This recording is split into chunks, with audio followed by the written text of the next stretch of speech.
Back to agenda. Venkatareddy గారు, మీది ఒక జాతీయ పార్టీనే. సో జాతీయ పార్టీల్లో ఇటువంటి అంశాలు సర్వసాధారణం అంటున్నారు నుమాన్ గారు. సో అనేక అంశాలు తెరపైకి వస్తున్నాయి తెలంగాణ రాజకీయానికి సంబంధించి. ఓ రకంగా ఇవి ప్రతిపక్షాలు ఆరోపణలు చేస్తున్నాయి. ఈ ఆరోపణలపై మేము స్పందించాల్సిన అవసరం లేదు.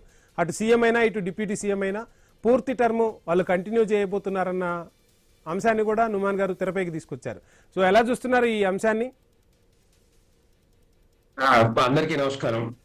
కాంగ్రెస్ పార్టీ పరిస్థితి ఎట్లా ఉందంటే అడ్డిమారి గుడ్డు దెబ్బలో వచ్చింది. ప్రభుత్వం గెలిచింది.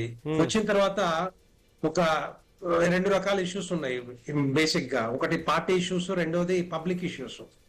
సో అంటే ఒక సామెత ఉంది కదా, ఏదైనా వస్తే శనిగండం వస్తే ఎవరు కూడా ఆపలేరని. అంటే దగ్గరలో దాపరిచ్చినట్టు కనపడతా ఉంది. ఇప్పుడు అర్థమవుతుంది. అంటే వీళ్ళ మధ్యలో బేసిక్ గా మనం చూస్తా ఉన్నాం, రోజు పేపర్లలో కూడా బయట మీడియాలో వస్తా ఉంది. మంత్రుల మధ్యలో కోఆర్డినేషన్ ఉండదు, ఎమ్మెల్యేల మధ్యలో డిసిప్లిన్ ఉండదు, ఇండిసిప్లిన్ కనపడుతుంది. ఎవరెవరు తిట్టుకుంటూనే ఉంటారు. మంత్రులేమో పర్సనల్ ఎజెండా మీద పోతా ఉన్నారు, పబ్లిక్ ఇష్యూస్ మీద పోట్లేరు, పార్టీ ఇష్యూస్ మీద ఉండరు. సో ఈ విధంగా ఒకరికొకరు. అందుకే నేను అనుకుంటా ఎక్కడో ఒక దగ్గర డిఫరెన్సెస్ వస్తా ఉన్నాయి కాబట్టి మీడియాలో కూడా వార్తలు వస్తా ఉన్నాయి. అంటే నిన్న భారతీయ జనతా పార్టీకి సంబంధించి కూడా మహారాష్ట్ర ముఖ్యమంత్రిని ఇమీడియట్ గా ఢిల్లీకి రమ్మన్నారు ఫడ్నవీస్ ని.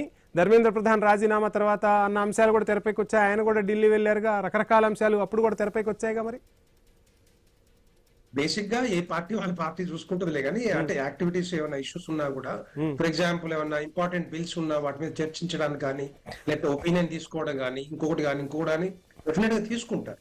సో ఆ విధంగా పోతుంది. అంటే మహారాష్ట్రలో మా గవర్నమెంట్ డెఫినెట్ గా స్ట్రాంగ్ గానే ఉంది, no doubt about it. But తెలంగాణలో చూస్తే తెలంగాణలో పార్టీ ఇష్యూస్ ఉన్నాయి, వాళ్ళకి పబ్లిక్ ఇష్యూస్ కూడా ఉన్నాయి. ఎందుకంటే వాళ్ళు ఇచ్చిన రకరకాల హామీలు ఎక్కడ కూడా ముందు పోట్లేవు కదా.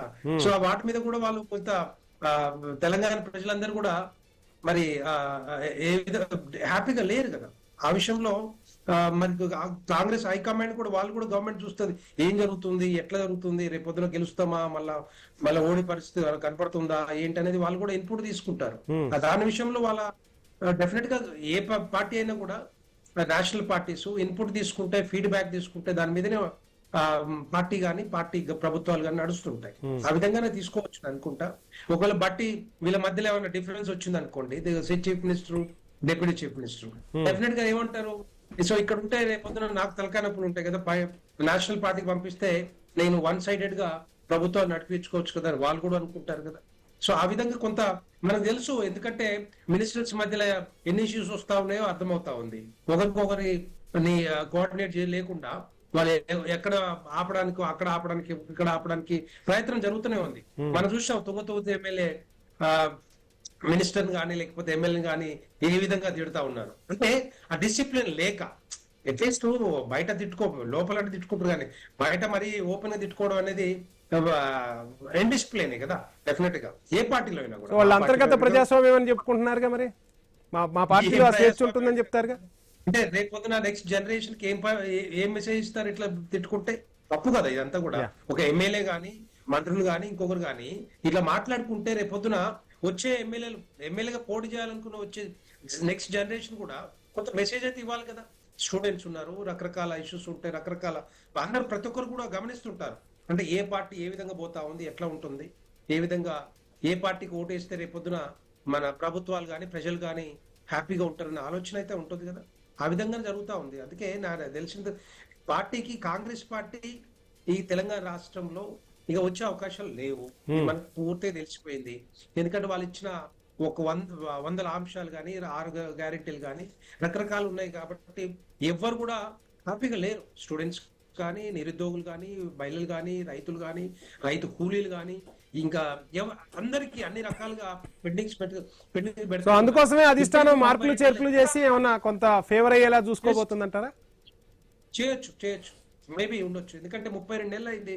32 నెలల తర్వాత కూడా ఇప్పటికీ ముఖ్యమంత్రి గారి దగ్గర 3 మంత్రి పదవులు ఉన్నాయి. ఒకటి హోంశాఖ ఉంది, మున్సిపల్ అడ్మినిస్ట్రేషన్ ఉంది, మూడోది విద్యాశాఖ. ఈ కీ పోర్ట్ఫోలియోస్ 32 నెలల నుంచి 3 మంత్రి పదవులు ముఖ్యమంత్రి గారి దగ్గర ఉంటే ఇక రేపొద్దున ప్రభుత్వాన్ని ఎవరు నడిపిస్తారు నాకు అర్థం కావట్లేదు.